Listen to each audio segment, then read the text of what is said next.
구약 성경에서 가장 중요한 동사를 몇 가지를 꼽으라고 한다면은 단연 듣다, 쉐마, 들으라 이스라엘아 할 때 하나님의 말씀을 청종하여 이 듣는 것을 구약 성경에서는 하나님께서 매우 중요하게 강조하시고 반복적으로 말씀하십니다. 그 다음에 또 하나를 꼽으라고 한다면은 기억하다, 자카르, 들어야 들은 것을 기억하겠죠, 그죠? 순서가 먼저 듣고 들은 것을 기억하겠죠. 그래서 무슨 일이 있더라도 이 기억해야 될 것은 반드시 망각하지 말고 기억해야 되는 거예요. 여러분, 인생의 지혜 가운데 하나가 기억할 것을 잊지 말고 기억하고 잊어버릴 것은 빨리 잊는 이 분별을 잘하는 사람이 인생을 지혜롭게 사는 사람이에요. 지혜롭지 못한 사람은 반드시 기억해야 될 것을 쉽게 잊어버리고 또 잊어버려야 될 것을 가슴에 원한처럼 사무쳐서 품고 있는 이런 사람은 인생에 복이 없습니다. 그래서 주님께서는 이 기억하라고 하는 이 말씀을 오늘 우리가 나눌 말씀과 관계하겠습니다. 그래서 주님께서는 이스라엘 백성들의 이 완악함과 이 패역함을 아시기 때문에 기억하라고만 말씀만 하시지 않으시고 기억할 수 있도록 주님께서 안전장치, 제도를 만드셨으니 가장 대표적인 것이 바로 절기라고 할 수 있습니다. 절기. 그래서 7일마다 돌아오는 안식일, 우리로 친다면 주일, 이 주일 안식일이 되면 언약의 백성들이 어떻게 합니까? 모든 세급을 내려놓고 그 한날을 주님을 바라보면서 주 안에서 쉼과 안식과 영혼의 회복을 누리도록 그렇게 한날을 안식일 정하셨습니다. 그래서 그날은 하나님이 6일 창조를 하시고 7일 안식을 하셨다고 하는 하나님의 창조와 우리 자신은 피조물에 불과한 존재라고 하는 하나님과의 관계성을 깊이 기억하는 날이 바로 안식일이죠. 그리고 주님은 1년에 3차례 중요한 절기를 주님 주셨습니다. 여러분, 6월절이 어떤 절기입니까?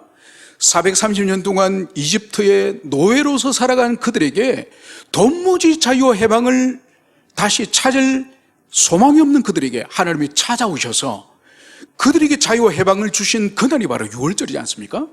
그래서 1년에 한 번 맞이하는 6월절을 맞이할 때마다 우리는 노예였지, 우린 이집트 노예였어, 우리 자식이 태어나면, 아들이 태어나면 우리 손으로 나일강에 던져 죽여야 되는 그런 비참한 노예였지. 바로 이런 노예를 하나님이 오셔서 우리를 해방과 자유를 주신 하나님의 무한한 자비를 받은 민족이 우리고, 우리는 바로 이 6월절을 맞이할 때마다 하나님의 끝없는 은택을 우리는 기억해야 되지. 이것이 6월절이고, 그 다음에 50일이 지나고 나서 오순절을 맞이하지 않습니까? 하나님이 이스라엘 백성들을 시내산 아래로 인도해서 어떻게 합니까? 언약을 체결하죠. 하나님은 이스라엘 하나님이 되고 이스라엘은 하나님의 백성이 되기를 언약을 체결하고, 그리고 언약을 어떻게 도장을 찍습니까? 짐승을 잡아서 큰 양푼에 피를 가득 담아서 모세가 질문하죠. 너희들이 하나님의 백성이 되겠느냐? 아멘. 그리고 모세가 이 피를 백성들에 뿌리면서 피의 언약을 맺는 거예요. 이 피의 언약의 의미는 뭔가요? 이것을 지키지 않으면, 율법을 지키지 않으면 이 짐승이 잘려서 피 흘리며 죽듯이 하나님 우리가 책임지고 죽겠습니다. 이 언약이 피 언약이에요. 그러고 나서 어떻게 합니까? 모세가 이제 하나님이 불러서 산 위에 올라가죠. 언약의 백성이 됐으니 언약의 백성은 어떻게 살 것인가? 삶의 가치체계, 삶의 규범, 율법을 받아온 날이 바로 오순절이에요. 그래서 하늘로부터 율법이 땅으로 내려온 날이 오순절이죠. 그래서 오순절만 맞이하면은 우리는 하나님과 언약을 맺은 언약의 백성이야. 이 지구상에 수많은 민족과 나라들이 있지만은 유일하게 우리를 부르셔서 우리를 언약 백성 삼으셔서, 그리고 언약 백성에 합당한 삶을 살도록 바로 규범체계, 가치체계를 주셨으니 바로 율법이야. 그래서 우리는 항상 하나님의 언약 백성임을 기억하고 거기에 합당한 율법을 잘 지키는 삶을 살아야 돼. 여러분, 오순절만 맞이하면 이것을 기억하는 거예요. 여러분, 그 다음에 초막절이 어떤 절기죠? 이 초막절의 본질은 40년간 이스라엘 백성들이 그 땅에서 광야에서 농사를 지었습니까? 목축을 했습니까? 아니요. 아무런 자기 먹고 사는 것을 위해서 노동하지 않아도 겨우 새벽에 나가서 만나 주워 모으는 이거 외에는 아무런 노동을 하지 않았습니다. 하나님께서 모든 생업을 책임져 주신다. 그래서 40년 동안 광야에서 먹이고 입히고 신발이 헤어지지 않고 옷이 헤어지지 않도록 40년간 책임진다. 여러분, 그래서 예수님께서도 먼저 그의 나라와 의를 구하라. 그러면 이 모든 것을 더해 주시리라. 여러분, 이것이 초막절 정신이에요.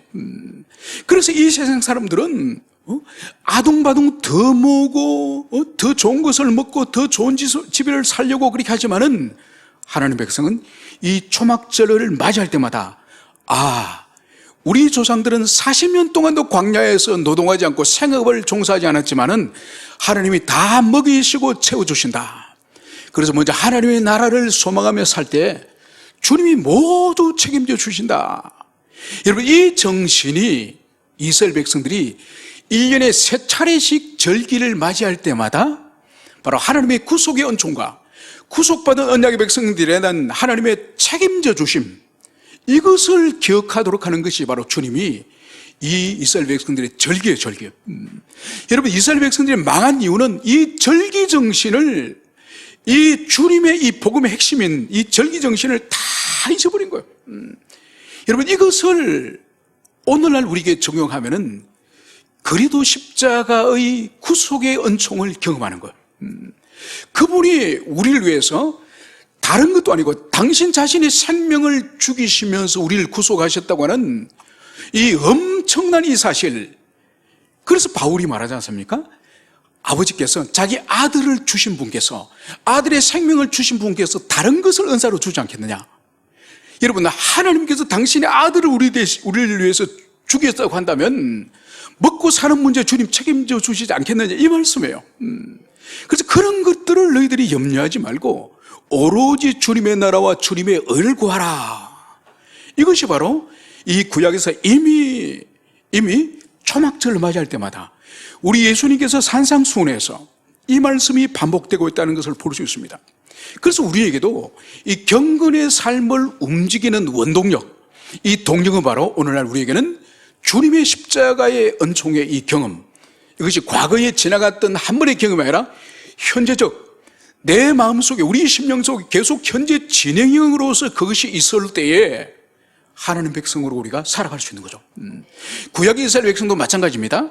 그들에게도 안식일의 정신, 유월절의 정신, 오순절의 정신, 초막절의 정신이 현재적으로 살아있을 때에 율법의 짐을 지고 하나님을 위해서 살 수 있는 거예요. 그것이 사라졌기 때문에 이 예레미야 애가에서 우리가 보는 것처럼 정말로 입으로 표현할 수 없는 무시무시한 재앙을 이들이 경험하고 있지 않습니까? 이제 우리가 본문으로 돌아와서 이제 오늘 우리가 나누는 이 말씀은 이 예레미야가 하나님께 단언의 기도를 올리는 장면이에요. 이제 오늘 이 기도의 내용을 오늘 우리가 살펴보도록 그렇게 하겠습니다. 오늘 53절에서는 그들이 내 생명을 끊으려고 나를 구덩이에 넣고 그 위에 돌을 던지며 물이 내 머리 위로 넘치니 내가 스스로 이르기를 이제는 멸절되었다 하도다. 여러분, 여기서 이 선지자가 원수들이 이 선지자의 생명을 끊으려고 구덩이에 넣고 그 위에 돌을 던졌다. 여러분, 이 말씀은 지금 에가서를 기록하기 훨씬 이전에 예레미야 38장에 가면은 이 예레미야가 하나님의 말씀을 이 백성들, 이 관리들 앞에, 이 고관들 앞에서 하나님의 말씀을 전합니다. 그 말씀이 뭔가 하니까 지금 바벨론이 우리를 위협하고 우리를 포위했고 이 상황에서 하나님의 뜻은 우리가 바벨론과 전쟁하여 싸우는 것이 하나님의 뜻이 아니라 우리가 순순히 바벨론에게 항복을 하고 그리고 그들의 통치를 잘 받아들이는 것이 지금 우리에게 주신 하나님의 뜻입니다. 이것을 대신들 앞에, 왕과 대신들 앞에서 이 예레미야가 분명히 말하는 거예요. 그런데 대신들 가운데에서는 친애굽의 그 파들이 훨씬 많았습니다. 실제로 왕도 친애굽파였고, 그래서 결국 어떡합니까? 이 예레미야를 이 친애굽파들이 왕이시여 백성들의 마음을 사기를 떨어뜨리고 지금 항복을 하자 저러는 것은 매국노입니다. 저 사람을 살려두서는 안 됩니다. 그러니까 어떡합니까? 왕이 예레미야가 너희들 앞에 있으니 너희들이 처리해라. 그래서 예레미야를 어떡합니까? 진흙 구덩이에 던져버려요. 여러분, 이 진흙 구덩이는 감옥 아래에 있는 구덩이인데, 이 이스라엘은 오늘날처럼 수도가 있습니까? 하늘에 비가 자주 옵니까? 그래서 이 집집마다, 왕궁이나 집집마다 이 큰 물구덩이를 가지고 있습니다. 그래서 비가 오면은 이 지붕에서 물이 흘러서 홈을 통해서, 이 골을 통해서 거기에 웅덩이에 다 저장이 되도록.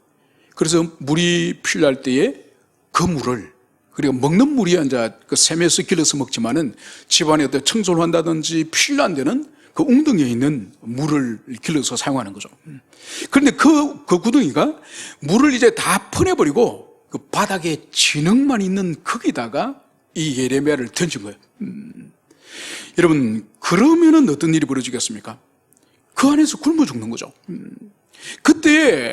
그때를 지금 예레미야는 회상을 하면서 지금 이 애가를 지금 기록하고 있는 거예요. 그리고 원수들이 이 예레미야 생명을 끊으려고 나를 구덩이에 넣고 그 위에 돌을 던졌나이다. 구덩이 위에 돌로 구멍을 막아버리는 거예요. 돌로 구덩을 막아버리고 그 위에 또 54절, 물이 내 머리 위로 넘치니 내가 스스로 이르기를 이제는 멸절되었다 하도다. 여러분, 깊은 웅덩이에 사람을 가둬 놔놓고 그리고 위에 뚜껑을 덮어버리고 그리고 그 안에 물을 채워버리는 거예요. 물이 점점 차오르면 어떻게 되겠습니까? 결국은 숨을 못 쉬고 죽는 거죠. 여러분, 이 해난 사고 가운데서 보면은 이 바다에 배가 침몰하지 않습니까? 침몰하면은 그 배의 구조 안에서 산소 공기가 이렇게 남아있는 공간이 있지 않습니까? 에어포켓이라 그러잖아요.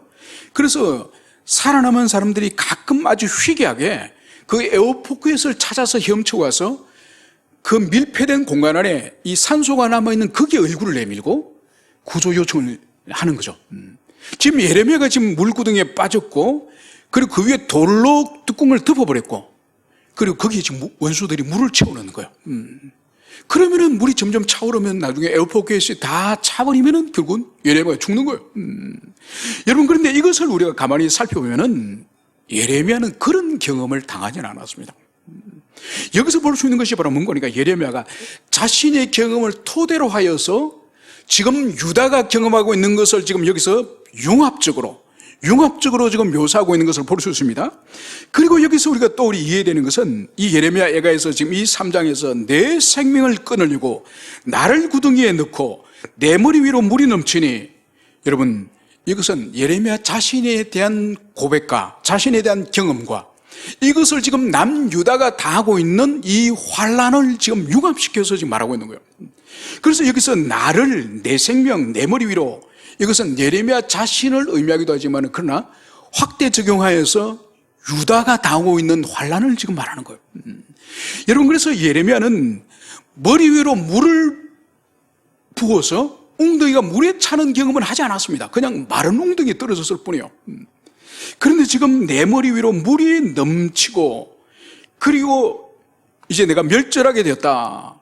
이것은 뭔가 아니에요. 과거 자신이 마른 웅덩이에 빠졌을 때보다 지금 남유다가 지금 당하고 있는 이 환란과 이 파멸 멸망이 훨씬 더 위험한 지경에 있다고 하는 표현이 머리 위로 물이 넘친다, 이 표현을 하고 있다는 것을 볼 수 있습니다. 그래서 여러분들이 여기서 내가, 나는, 내 이런 표현이 있을 때는 1인칭을 사용하고 있지만 이것은 예레미야 본인만을 말하는 것이 아니에요. 본인이 아니라 예레미야 자신은 지금 유다의 대표자가 되어서 유다의 중보자가 되어서 민족 전체를 지칭하는 거라는 것을 여러분들 이것을 이해하시고 이 3장의 마지막 부분을 여러분들이 이해하시면 되겠습니다. 그러면서 오늘 55절에 보면 여호와여 내가 심히 깊은 구덩이에서 주의 이름을 불렀나이다. 여러분, 오늘 예레미야는 심히 깊은 구덩이에서 주의 이름을 불렀다고 말씀을 하고 있습니다. 여러분, 심히 깊은 구덩이, 이건 예레미야 자신이 1차적으로 빠진 구덩이를 말하겠죠? 그러나 이것을 적용을 하면은 지금 유다가 지금 바벨론에 의해서 멸망을 당하고 수많은 이런 입에 담을 수도 없는 파괴와 학살과 이 약탈을 당하는 이 모든 것들이 깊은 구덩이에 빠진 이 예레미야의 처지가 됐다는 거예요. 이때 오늘 이 예레미야는 주의 이름을 불렀나이다. 여러분, 자기 힘으로 절대로 구덩이에 빠지면은 나오기 힘듭니다. 뭐 사람 키 정도가 되면은 애를 쓰면 나올 수 있지만은 몇 메타나 되고 이런 웅덩이는 절대로 혼자 나오질 못합니다. 이때는 어떻게 되느냐? 위에서 누군가 줄을 내려줘야 돼요. 아니면 사다리를 내려줘서 그걸 타고 올라오는 것밖에 없어요. 여러분, 오늘 이 예레미야는 심히 깊은 구덩이에서 뭘 했습니까? 주님의 이름을 부른 거예요. 여러분, 이것이 바로 믿음의 사람의 증거예요. 여러분, 우리 인생에서도 깊은 구덩이를 만나지 않습니까? 자기 스스로 문제를 절대로 해결할 수 없는, 누구의 도움을 통해서도 해결할 수 없는, 오직 하나님이 아니고는 해결할 수 없는 그런 깊은 인생의 구덩이에 빠지는 인생의 날들이 우리가 자주 있지 않지만은 우리 인생에 종종 주님이 그것을 허락하세요. 그때 여러분, 불신앙의 사람은 어떡합니까? 믿음이 없는 사람은 절망합니다. 절망하고 자포자기합니다. 그리고 더 나가서 왜 내가 여기에 빠졌나? 누가 나를 집어넣나? 누구 때문인가? 이 책임을 다른 사람에게, 타자에게 돌리는 그런 어리석은 삶을 삽니다. 여러분, 그러나 믿음의 사람은 인생의 이 깊은 구덩이에 빠졌을 때에 바로 하나님 앞에 나가는 거예요. 하나님 앞에 바짝 주님 앞에 엎드려서 주님을 굳세게 붙들고 의지하는 거예요. 여러분, 바울 사도가 고린도후서 1장 8절 9절에서 그가 아시아 지역에서 복음을 전파하다가 당했던 환난에 대해서 이렇게 그는 말합니다. 형제들아, 우리가 아시아에서 당한 환난을 너희가 알지 못하기를 원치 아니하노니 힘이 지나도록 심한 고생을 받아 살 소망까지 끊어지고 우리 마음에 사형 선고를 받은 줄 알았으니 이는 이 환난과 이 사형 선고를 받을 만큼 이 환난은 이는 우리로 자기를 의뢰하지 말고 오직 죽은 자를 다시 살리시는 하나님만 의지하려 하심이라. 여러분, 사형 선고를 당한 것 같은 정말 사면초가와 그리고 아무런 소망이 없는 이런 무시무시한 환난을 바울이 당했지 않습니까? 그런 환난을 주님이 허용하시는 이유는, 그런 환난을 하나님이 사랑하는 사도에게 허락하신 이유는 바로 뭐라고요? 오직 죽은 자를 살리시는 하나님만 의지하도록 하기 위해서, 하나님만 의지하기 위해서 주님께서 이런 환난과 고난을 허용하시는 거예요. 여러분, 그래서 이 인생의 깊은 웅덩이는 하나님의 저주도 아니요, 하나님께서 우리를 버리셨다고 하는 버림의 증거도 아니요, 바로 뭐죠? 오직 하나님만 바라보고 하나님과 관계만을 생각하며 그분 안에서 영혼의 회복을 위한 하나님의 특별한 은총의 시간이고 은총의 기회예요. 많은 사람은 이걸 모르는 거예요. 특별히 그리스도인들이 잘못 오해하는 것이 예수를 믿으면 고난과 환난이 없어진다고 복음도 아닌 것을 붙들고 있는 그런 사람들은 이 인생의 구덩이를 만나면 정신이 없는 거예요. 여러분, 오늘 바울이 분명히 말하죠. 사형 선고를 받은 같이 하나님에게 끊어진 자처럼 이런 환난 속에 하나님이 두시는 이유는 오직 죽은 자 가운데서 살리신 하나님, 그 하나님만을 바라보도록 하기 위한 하나님의 특별한 은총의 기회다. 이것을 여러분들이 마음에 온전히 여러분들이 새기시기를 축원합니다. 그래서 주님은 오늘 56절에서 이렇게 말씀하고 있습니다. 주께서 이미 나의 음성을 들으셨사오니 이제 나의 탄식과 부르짖음에 주의 귀를 가리지 마옵소서. 오늘 이 선지자는 주님께서 이미 나의 음성을 들으셨고, 그러니까 과거의 이 구덩이에서 이 예레미야가 그 환난 가운데서 기도했을 때에 하나님이 자기의 기도를 들으셨다고 하는 이 과거 경험이 있는 거예요. 여러분, 그렇기 때문에 과거의 자신들이 또는 자기 민족이, 자기 나라가 하나님께로부터 큰 은총을 받았던 것에 대한 이 기억이 이래서 중요한 거예요.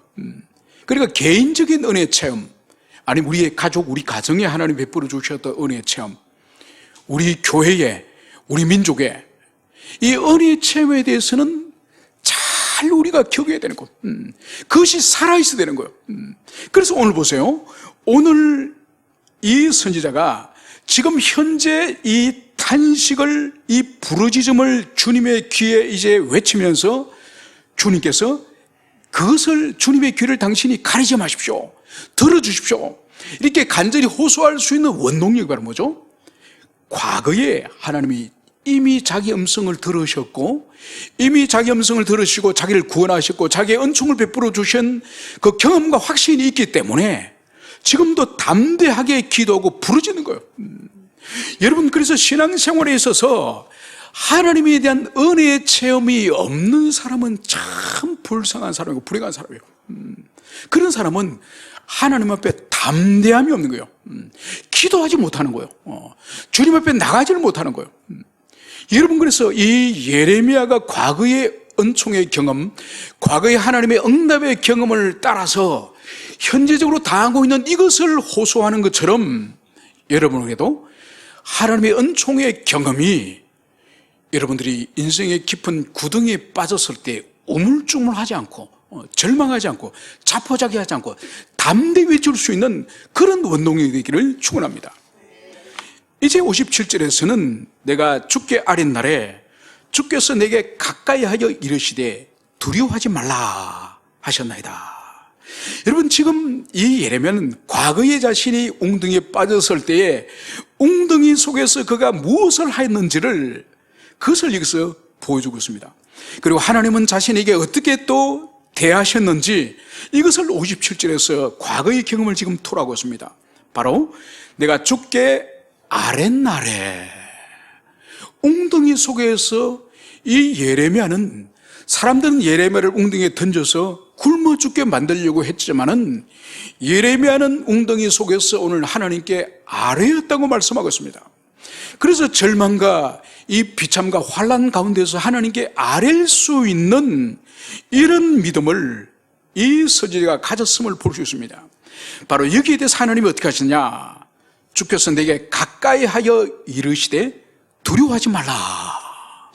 여러분, 환난과 그 고난의 인생의 구덩이 속에서 이 예레미야가 기도했을 때에 오늘 하나님이 어떻게 응답하셨죠? 주께서 내게 가까이 하여 이르시되. 여러분, 하나님이 예레미야를 가까이 하신 거예요. 여러분, 이 가까이 한다는 것은 우리가 눈에 영이신 하나님이 보입니까? 옆에 와 계시는 것이 보입니까? 그런 것이 아니죠. 영이신 하나님께서 이 예레미야에게, 그게 일찍이 하나님을 경험하지 않았겠습니까? 자비의 은총을 경험했겠죠? 그 예레미야가 인격적인 친밀함으로 다가가는 거예요. 인격적으로 친밀함으로 다가오셔서 이 예레미야 심령에 하나님이 뭘 말씀하셨습니까? 두려워하지 말라. 지금 머리 위에, 지금 물에 물이 넘치고 지금 물에 빠져서 죽어가는 이 상황 가운데서 하나님이 친밀하게 다가오셔서 두려워하지 말라. 절대로 너의 상황을, 네가 당하고 있는 환난을 눈에 보이는 대로 그것을 두려워하지 말라. 왜? 주님께서 내게 가까이 하시기 때문에. 여러분, 주님이 우리 곁에 계시고 우리와 함께 계신다고 한다면 여러분 두려울 것이 없어요. 여러분, 예레미야 시대의 하나님 백성과 비교해서 우리는 비교할 수 없는 은총과 특권을 누립니다. 여러분, 신약 시대의 성도의 구약과 비교할 수 없는 탁월한 특권이 바로 뭐죠? 신약 시대 때는 우리가 그리스도 예수를 영접하고 그분을 진실로 믿을 때에 하나님께서 성령으로 우리 안에 살고 계세요. 여러분, 그러니까 구약의 백성들하고는 비교할 수 없는 친근함과 친밀함이 우리 속에 계시는 거죠. 그래서 우리가 엉뚱한 길을 걸어가고 우리가 죄된 삶을 살고 우리가 주님 앞에 회개하지 않는 삶을 살 때 우리 안에 계시는 주님께서 계속 책망하세요. 너 그러지 마라. 너 그러지 말라니까. 또 왜 그렇게 사냐? 주님이 우리 양심과 우리 내면에 계속 주님께서 타이르시기도 하고 책망하시기도 하고 어떤 데는 위로하시죠. 사람들이 너를 인정해 주지 않고 사람들이 너를 알아주지 않고 사람들이 그러더라도 내가 다 안다. 내가 너의 수고와 너의 순종과 너의 아픔을 내가 다 알고 있다. 여러분, 우리 속에 계시는 이 성령님의 이 친근함은 구약의 백성들하고 비교할 수 없는 거예요. 여러분, 이러한 경험이 있는 사람과 없는 사람은 신앙생활에 하늘과 땅이 차요. 그래서 오늘 이 예레미야는 주님께 아뢰는 그날이 바로 주님이 자기를 찾아오셔서 두려워하지 말라, 이 위로의 말씀을 하셨다는 것을, 이것을 여기서 볼 수 있습니다. 여러분, 그래서 주님과의 친밀한 관계, 주님께서 우리를 친근하게 대해주시고 우리 또한 주님을 친근하게 대하는 이 친밀함은 우리 신앙에 있어서 가장 소중한 본질적인 요소가 바로 주님과 인격적인 친밀함, 이거라는 것을 여러분 마음에 깊이 새기시길 축원합니다. 여러분, 이런 사람들에게는 무엇이 있느냐? 주님과 인격적인 친밀함을 가진 사람의 어떤 특징이 있느냐? 거룩함이 있는 거예요. 죄와 싸우고 또 자신의 욕망과 싸우고, 그리고 자신을 끊임없이 쳐서 복종시키고 끊임없이 순종의 삶을 사는 사람에게 이러한 친근감이, 친밀함이 있는 거예요. 여러분, 그래서 인간은 다른 인간을 향해서 친근하면 어떤 일이 벌어집니까? 우리 속담에도 그런 말이 있지 않습니까? 손주를 격게 여겼더니 손주가 할아버지를 어떻게 하죠? 수염을 잡아당겨. 무리한 거죠. 여러분, 인간이 집에 키우는 개를, 옛날에 키우는 개를 마당에서 키우지 않습니까? 비 오는 날 개를 가까이 하지 말라 그러잖아요. 마당에 발에 흙을 잔뜩 묻혀가지고 주인님 옷 따고 팍 달라들면 옷을 다 버리는 거죠. 여러분, 피조물끼리는 가까이 하면 그런 일을 당합니다. 그러나 우리가 하나님을 가까이 하고 하나님 앞에 나가기 위해서는 반드시 거룩한 삶을 추구하는, 그 죄를 미워하고 자기 욕망을 죽이는, 자기 죽임과 자기 부인이 없이는 절대로 주님께서 우리를 친근하게 대하지 않습니다. 주님이 우리를 친근하게 대하지 않으면 우리도 주님을 가까이 나갈 수가 없는 거죠. 그래서 주님의 이 가까이 대해주심, 여기에는 반드시 거룩한 성도의 삶이 전제된다는 것을, 이것을 여러분들이 깊이 명심하시길 바랍니다. 그러면서 이제 오늘 선지자는 또다시 하나님께 이러한 기도를 드립니다. 58절, 주여, 주께서 내 심령의 원통함을 풀어주셨고 내 생명을 속량하셨나이다. 여러분, 이제 이 58절에서는 과거에 이 예레미야가 당했던 이 원통함을 하나님이 어떻게 풀어주셨는지 그것을 말하는 거예요. 여러분, 예레미야는 하나님 말씀을 전한 것뿐이에요. 그 왕들과 그리고 대신들 앞에서 지금은 우리가 하나님의 징계를 받고 하나님 앞에 이 70년 포로를 통해서 우리의 죄를 돌아보고 하나님의 언약을 깨뜨렸던 이 끔찍한 우리의 이 죄상을 숙고하는 것이 지금 하나님이 주시는 이 환난의 때입니다. 그래서 바벨론과 전쟁하지 말고 우리는 항복합시다. 하나님 말씀을 대언했을 뿐이에요. 그런데 웅둥이에 집어던져서 이 예레미야를 죽이려는 거예요. 여러분, 하나님의 말씀대로 살았을 뿐인데 죽이려고 하니 그 사람들에게 당한 일이 원통한 일이죠. 그러나 그 결과가 어떻게 됐습니까? 이제 바벨론 군대가 와서 예레미야는 끄집어내서 구원을 얻고 바벨론 군대가 와서 친애굽파는 다 죽였습니다. 다 처형을 해버렸습니다. 여러분, 그래서 이 예레미야는 오늘 보십시오. 내 생명을 속량하셨나이다. 하나님이 자신을 구원하셨지만은 바로 이 심령의 원통함을 풀어주셨습니다. 친애굽파들, 하나님을 의지하지 않고 주님의 뜻대로 살기를 원하지 않고 강대국을 의존했던 이 친애굽파들은 다 학살을 다 당하는 거죠. 여러분, 이 과거의 이 하나님의 은총의 경험, 하나님의 과거의 이 공의의 신인의 이 경험, 이것을 통해서 오늘 59절 60절에서는 이렇게 말씀합니다. 여호와여, 나의 억울함을 보셨사오니 나를 위하여 원통을 풀어주옵소서. 그들이 내게 보복하며 나를 모해함을 주께서 다 보셨나이다. 여러분, 여기서 나의 억울함, 나를 위하여서도 잠시 전에 말씀드렸던 것처럼 이 인칭의 융합, 이 예레미야 본인과 유다 전체가 이 나 속에 함께 포함됐다는 것을 여러분 염두에 두고 해석을 해야 되는 것입니다. 그래서 하나님이여, 나의 억울함을 보셨사오니 나를 위해서 원통을 풀어주소서. 여러분, 이 부분을 읽다가 좀 예민한 사람들에게 있어서는 이런 질문을 할 수가 있습니다. 아니, 하느님께서 이스라엘 백성을 지금 이 바벨론에게 심판을 받도록, 형벌 받도록 바벨론을 심판의 도구로 삼아서 하느님의 뜻대로 지금 유다를 멸망시키고 파괴하고 전쟁포로로 끌려가는 거 아닙니까? 그런데 왜 억울하고 왜 원통하다 그럽니까? 벌받을 짓을 당연히 받은 것 뿐인데, 그리고 왜 내게 보복을 하고 또 그들에게 하나님께서 원수를 갚아달라고 왜 기도합니까? 마땅히 맞을 짓을 해서 맞는 거고. 여러분, 그것이 아닌 거죠. 여기서 우리가 볼 수 있는 것이 바로 뭔가 하니까, 이 바벨론은 하나님이 사용하시는 도구의 도구, 언약의 백성을 심판하는 하나님의 도구이지만은 이 바벨론의 이 마음에는 하나님께서 이제 내가 너희들을 심판의 도구로 사용하니 가서 유다를 다 쓸어버리라, 하나님은 그런 말씀을 직접 바벨론에 주지 않았어요. 이 바벨론은 자기 자신이 예루살렘의 성전에 가면 오래전에 바벨론의 사신이 가서 보고를 하는 바에 따르면 성전의 창고와 왕궁의 창고에 엄청난 황금과 보물이 있다는 것을 이 바벨론 사신이 히스기야 왕이 다 보여줬지 않습니까? 그것을 알고 있기 때문에 이 바벨론은 예루살렘에 있는 이 보물을 이걸 약탈하려고 계획을 한 거예요. 그래서 쳐들어온 거예요. 그래서 사람을 죽이고 약탈해가고 방화하고 포로 끌고 간 거예요. 그리고 이 바벨론은 하나님의 도구가 되겠다고 하는 그런 의지는 전혀 없고 약탈과 살인과 방화의 이 악한 의지로 가득한 거예요.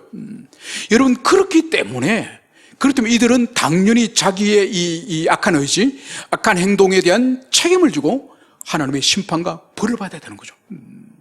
여러분, 이것은 이런 논리와 똑같습니다. 주님의 십자가의 은총에 있어서 그 은총에 이르기까지는 반드시 주님을 누군가는 배신하고 누군가는 주님이 이 로마 군대의 이 십자가에 못 박혀 죽어야 되는 일이 있는데, 바로 가룟 유다가 주님을 팔아주지 않았습니까? 그래서 가룟 유다는 참 하나님의 뜻을 따르는 데 있어서 정말 좋은 그런 수단이 되었습니다. 가룟 유다 욕하면 안 됩니다. 이러면 안 된다는 거예요. 여러분, 가룟 유다는 주님의 십자가 대속을 위하여서 내가 사용돼야지 이런 의지가 없었다니까요. 분명히 보세요. 은 30을 받고 주님을 파는 대가로 돈을 받고 주님을 넘긴 거예요. 주님의 십자가 대속의 의지가 전혀 가룟 유다에 없는 거예요. 그렇기 때문에 모든 인간은 자기의 선한 의지를 따라서 하나님께 상을 받고 자기가 가진 악한 의지에 따라서 벌을 받는다는 이것을 여러분들이 가슴 깊이 새기시길 바랍니다. 그래서 이 예레미야가 나의 원통함을 풀어주소서, 억울함을 풀어주소서, 이 말씀을 하는 이유가 바로 바벨론의 이 악한 의지와 악한 이 행위 때문이라는 이것을 오늘 말씀을 하고 있습니다.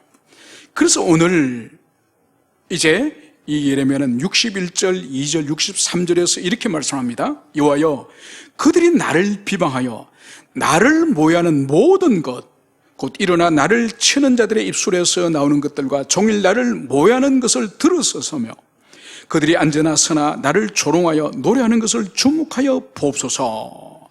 여러분, 이것은 바벨론 군대가 예루살렘을 포위해서 학살하면서 수많은 지었던 죄악과 함께, 그리고 더 나아가서 이 유다를 둘러싸고 있는 주변에 많은 나라들이 있지 않습니까? 모압이나 암몬이나 에돔이나 아람이나 이 모든 나라 가운데 어느 나라도 이 유다가 멸망하는 것을 위로하거나 도움을 주거나 손을 벌린 민족과 나라는 전혀 없습니다. 모두 다 조롱하고 비방하고 저주하고, 이것을 우리는 열왕기를 통해서 알고 있습니다. 심지어 에돔 같은 나라와 민족은, 이것은 이 유대민족에게 있어서 형제의 나라지만은 오히려 약탈에 참여합니다. 우리 살인에 참여합니다. 그래서 이러한 것을 주님께서 다 보셨습니다. 그러면서 이들에 대한 이 선지자는 하나님께 어떻게 호소를 하느냐, 바로 64절, 65절, 66절이 이제 이 원수들을 하나님이 어떻게 대우해 주실지를 오늘 선지자는 마지막으로 이렇게 말씀을 하고 있습니다. 여호와여, 주께서 그들의 손이 행한 대로 그들에게 봉하사. 여러분, 먼저 주님께 간구하는 이 예레미야의 기도의 첫 번째는 뭔가 하니까, 주님, 주께서 그들의 손이 행한 대로 그들에게 갚아주십시오. 여러분, 지금 여기는 이 바벨론을 비롯하여 주변에 있는 나라들이지 않습니까? 이 나라들이 이 유다를 파멸시키고 학살하고 사람을 죽이고 포로를 끌고 갔던 이 모든 이 악한 행실, 그리고 입으로 저주하고 조롱하고 비난하고 이 모든 그들이 행한 대로 하나님 그들에게 갚아주십시오. 여러분, 하나님이 징계하시는 방법 중에 하나가 바로 뭔가 하니까, 우리가 어떤 다른 사람에게 어떤 해를 끼쳤든지 어떤 악을 행했지 않습니까? 그걸 그대로 갚아주시는 거예요. 여러분, 그걸 통해서 하나님이 그 환난을 당한 사람의 고통이 얼마나 크고 무시무시한 것인지를 너도 경험해봐라. 그래서 무시무시한 그 경험을 당사자에게 하시는 이유는 뭘까요? 회개하도록 하는 거예요. 돌이키도록 하는 거예요. 그래서 이 시인이, 이 선지자가 첫 번째로 오늘 기도하는 것이 바로 뭔가, 원수들에게 그들이 행한 대로 하나님 갚아주십시오. 여러분, 그래서 우리 인생에 하나님이 악인을 징계하시는 방법, 바로 자신이 똑같은 고통을 당할 때 여기에 주님의 어떤 뜻이 있는지를 깊이 우리가 돌아봐야 될 것입니다. 이제 두 번째로는 그들에게 거만한 마음을 주시고 그들에게 저주를 내리소서. 여러분, 오늘 시인이 오늘 기도하는 것은 그들에게 거만한 마음. 여러분, 이 거만한 마음은 교만한 마음 또는 굳어진 완고한 마음을 말하는 거예요. 지금 이 예레미야 선지자는 이 대적들 원수들에게 하나님 거만한 마음을 주세요. 완고한 마음을 주세요. 왜? 그들이 저주를 받도록 하기 위해서. 여러분, 여기서 우리가 이 거만한 마음, 완고한 마음이라는 이 같은 표현이 출애굽기 가면 나옵니다.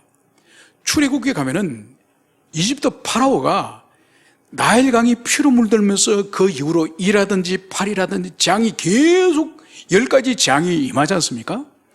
그런데 이 파라오가 회개하지 않습니다. 그때 성경에 어떤 표현이 있는 거니까, 이 파라오를 완악하게 하니, 완고하게 하니, 여러분, 여기서 이 해석을 잘해야 되는 거예요.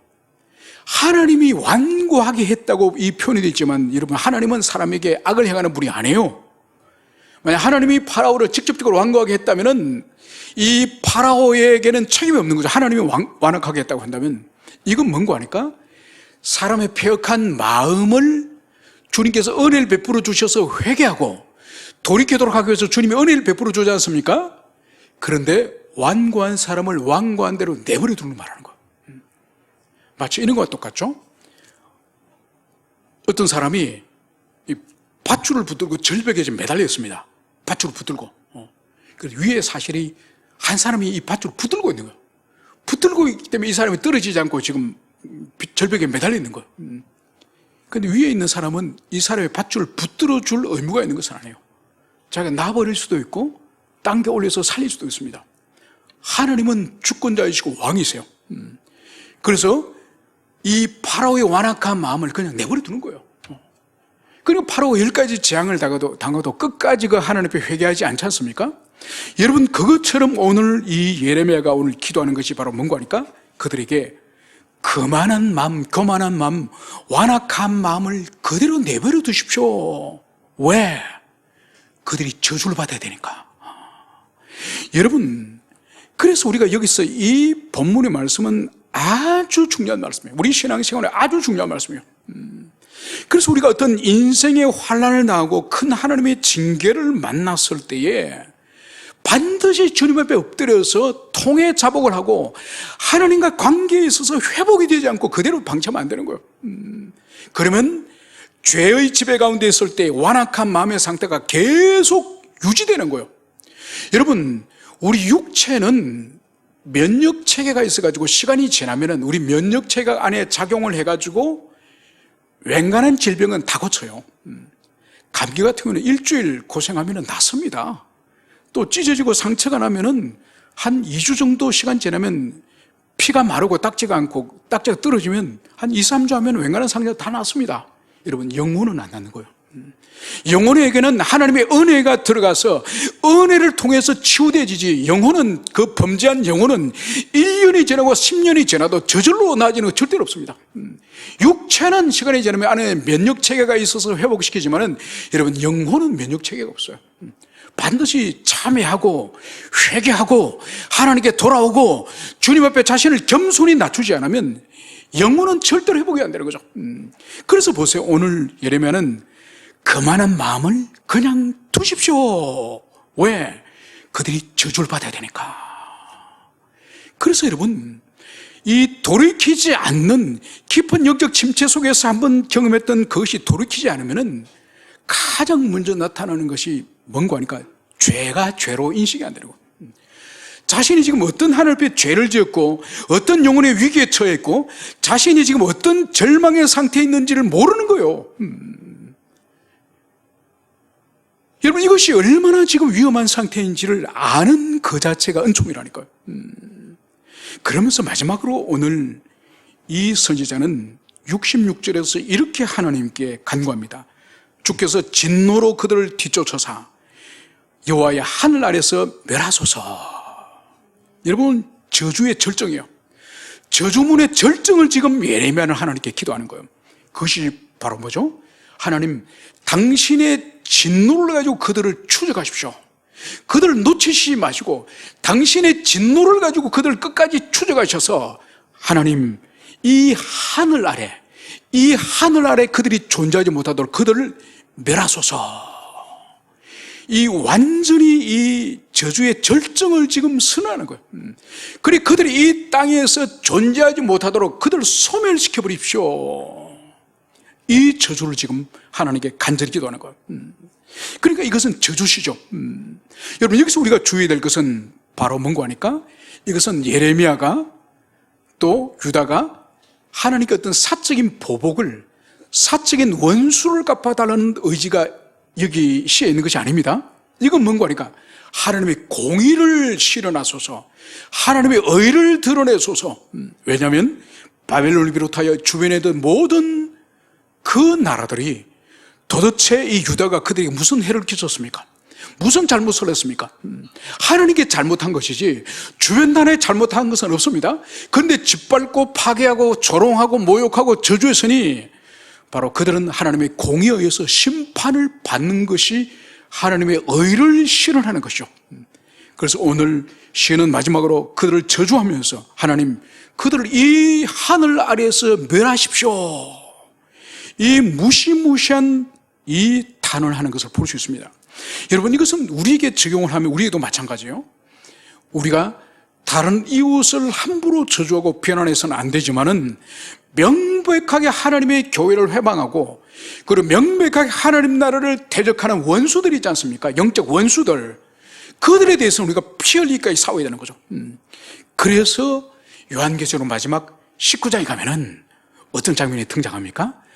거대한 그 불련못, 거대한 불련못에 원수 마귀들과 거짓 선지자들과 그리고 거기 함께 누가 들어가죠? 불신자들이 영원한 불련못에게서 고통을 당하는 장면이 등장하지 않습니까? 바로 이 영원한 하나님 나라에는 그들이 결코 들어올 수 없고 그들만의 그 처소인 불련못 속에 하나님께서 지어 이었다는 것을 볼 수 있는 거죠. 그래서 오늘 이 선지자는 하나님, 여호와 하나님의 하늘 아래서 그들을 멸하소서. 그래서 결국은 기원전 537년, 기원전 537년에 이 유다를 파멸시켰던 이 바벨론이 결국은 메데 페르시아에서 철저하게 망합니다. 불탑니다. 그래서 이 예루살렘이 멸망하는 이 시점으로부터 50년 후에 50년 만에 이 바벨론이 멸망하고 주변 나라들도 다 멸망하는 거죠. 그래서 하나님의 말씀은 이 선지자의 기도 그대로 성취되어지는 이 하나님의 말씀이 얼마나 신실하고 얼마나 하나님이 성실하게 당신의 말씀을 이루시는 분이신지 우리가 이 애가를 통해서 하나님을 우리가 더욱더 신뢰하고 경외하고 두려워하는 우리 모든 지체가 되었으면 좋겠습니다. 함께 우리 기도하시겠습니다.